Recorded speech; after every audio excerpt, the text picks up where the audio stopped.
Technical Veterinary Learning TVL channel presents today second part of equine rhinopneumonitis or equine herpes virus infection that include pathogenesis, clinical signs, and post-mortem examination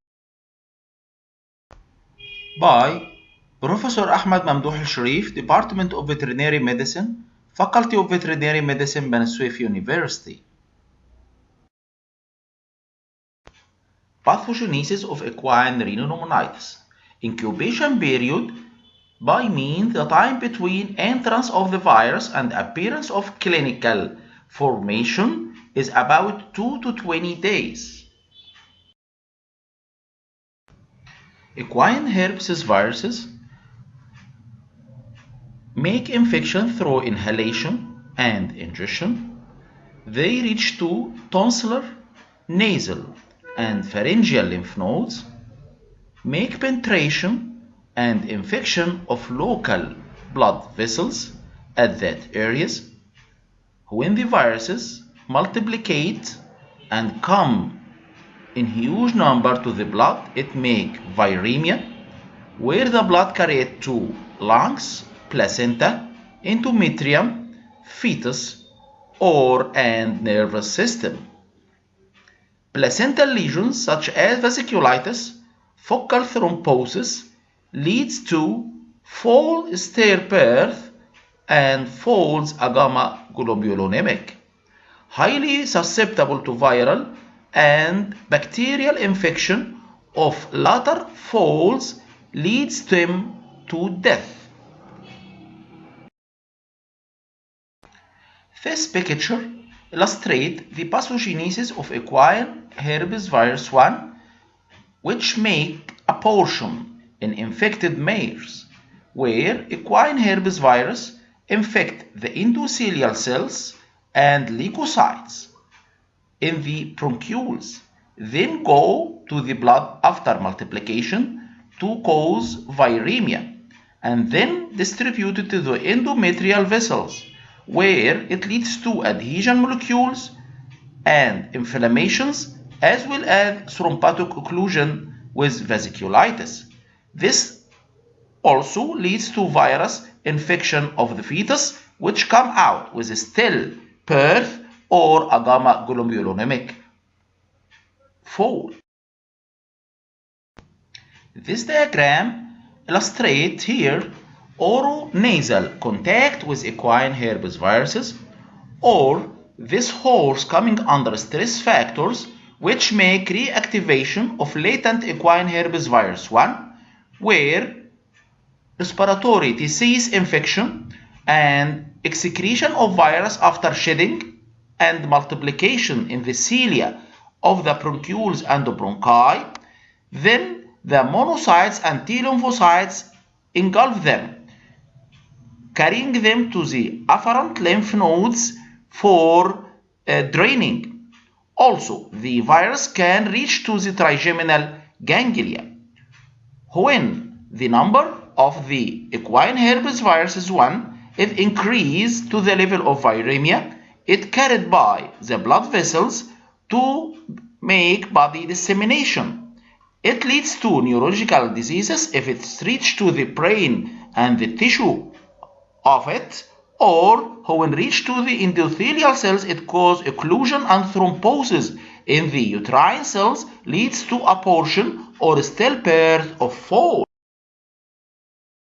This collective diagram explains and clarifies the typical life cycle of equine herpes virus 1 infection, where the infection occurs at the middle of the diagram. Infection occurs via nasal secretions and direct contact with vomits by means all secretions and excretions of all clinically diseased equine, where they are going to respiratory epithelium to multiply, then drained by the lymph nodes, and when their numbers become huge and enough to enter the blood, it will cause cellular associated viremia.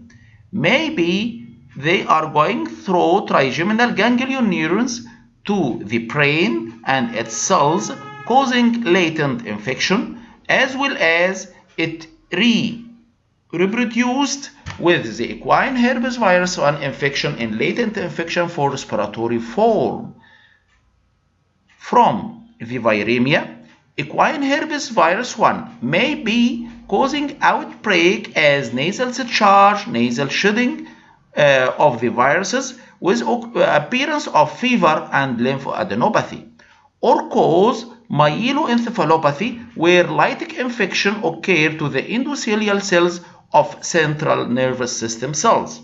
Also, lytic infection of the endothelial cells in the uterus of infected equines, causing abortion, neonatal death, weak falls, stillbirth, and gamma globulonemic falls are susceptible to secondary bacterial infection where then cause occurrence of deaths due to pneumonia. Clinical signs of equine rhinopneumonitis. First symptoms recorded are respiratory signs, which usually reported in young equines.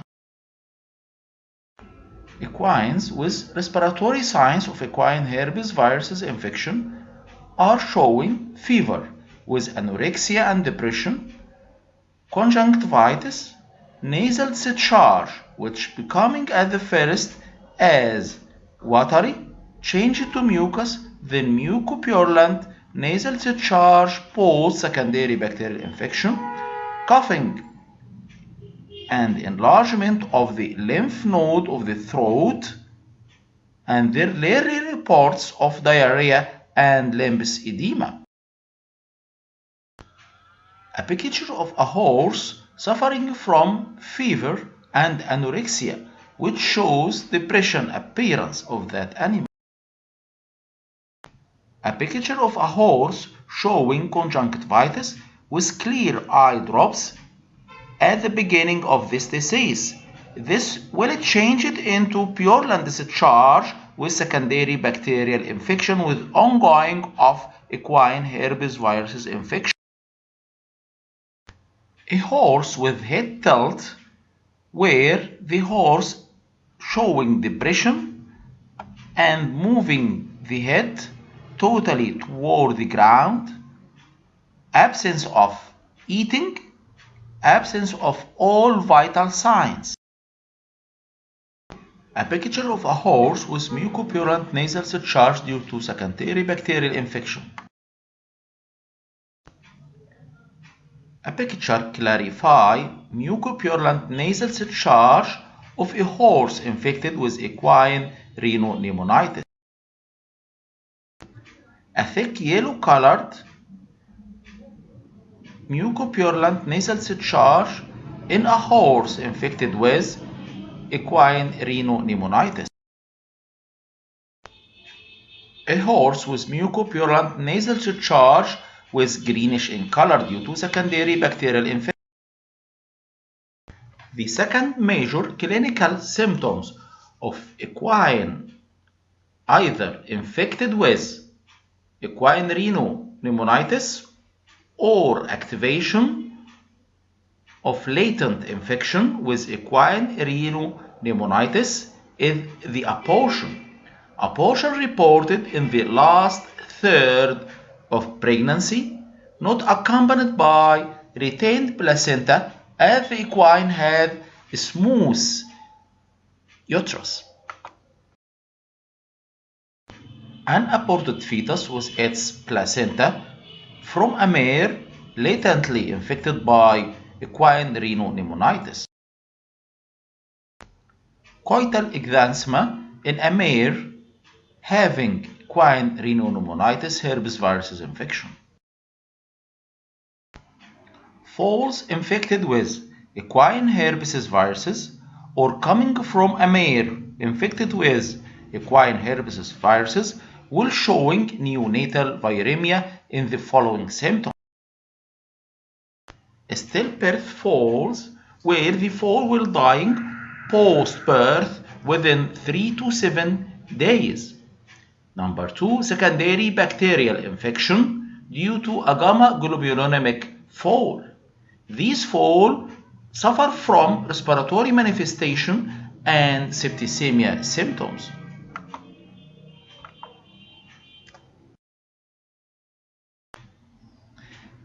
The fourth grade syndrome of equine herpes virus infection is the myeloencephalopathy.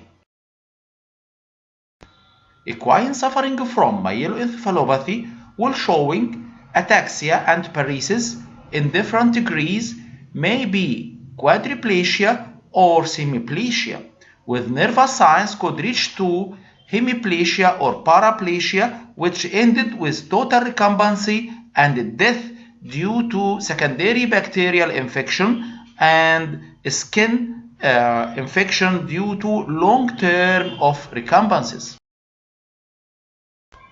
A head tilt in a horse suffering from myeloencephalopathy due to equine herpes virus infection.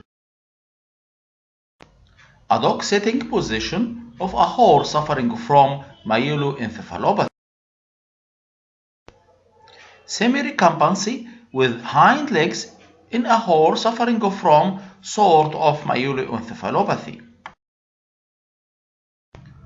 Quadriplegia in a horse with myeloencephalopathy due to equine herpes virus infection. A horse in a sling due to its suffering from quadriplegia as a form of myeloencephalopathy.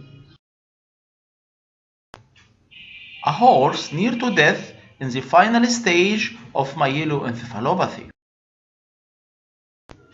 Post-mortem findings in cases dead from equine herpes virus infection will be continued.